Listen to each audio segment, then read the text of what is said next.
सांगितलेली.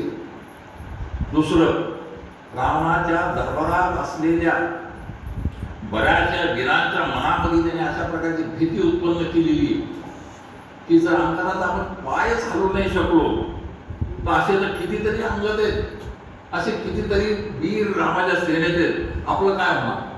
सगळ्यात महत्वाचं असतं ते सेनेचं मनोबल होतं. आणि त्याप्रमाणे अंगदाने रावणाच्या सेनेचं, रावणाच्या कडच्या लोकांचं आणि लंकेतल्याही लोकांचं मनोबल होतं. आणि तिसरी गोष्ट म्हणजे योग्य तो संदेश रावणापर्यंत पोहोचतो. या ठिकाणी विचार करण्यासाठी गोष्ट मी पुन्हा मगाशी सांगितलं तसं की ज्याच्या वडिलाला रामाने मारले त्या रामासाठी तो काम करताना पूर्णपणे समर्पित झाले. त्याने कुठल्याही प्रकारचा किंतु मनामध्ये तिथून पुढे रावणाचं त्यांचं युद्ध अतिशय वेगात झालं, जोरात झालं. एक एक योद्धे मारले. त्या अंगदाने सुद्धा रावणाच्या कित्येक वीर योद्ध्यांना मारले. पूर्ण झाल्यानंतर अंगद रावणाचा वध झाला. रावणाचा वध झाल्यानंतर परत सगळे अयोध्येला निघाले. अयोध्येला निघाल्यानंतर त्या पुष्पक विमानामध्ये अंगदाची जागा कुठे आहे विचार करा. लक्ष्मणाच्या शेजारी आहे. लक्ष्मणाच्या शेजारी रामाच्या जो बंधू लक्ष्मण, त्या लक्ष्मणाच्या शेजारी अंगद आहे.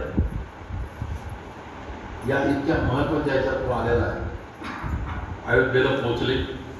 अयोध्येला पोहोचल्यानंतर बाकी सगळ्यांची व्यवस्था कोण करत आहे?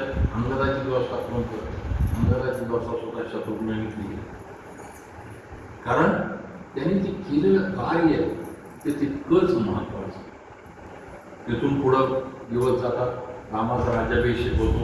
सुग्रीव विभीषण परत आपापल्या राज्यात परततात. अंगदही आपल्या राज्यात परत. सुग्रीवाला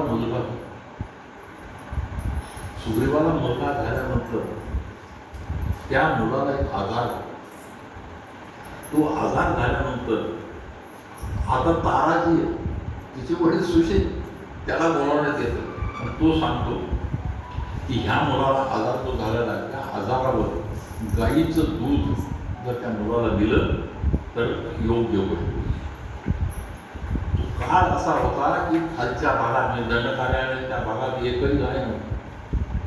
पण भरताने जेव्हा राम परत येत आहे हा हनुमानाने भरताला निरोप दिला होता, तेव्हा भरताने हनुमानाला आश्वासन दिलेलं आहे. त्यात त्याने सांगितलं की मी तुला एक सहस्त्र गाई आणि त्या सहस्त्र गायींना सांभाळण्यासाठी योग्य ती व्यक्ती मी तुला दिली. त्याची आठवण आली. अंगद गेलेला त्या गायी घेऊन आलेला आणि त्यानंतर त्या मुलाचे प्राण त्याच्यातून वाचवले.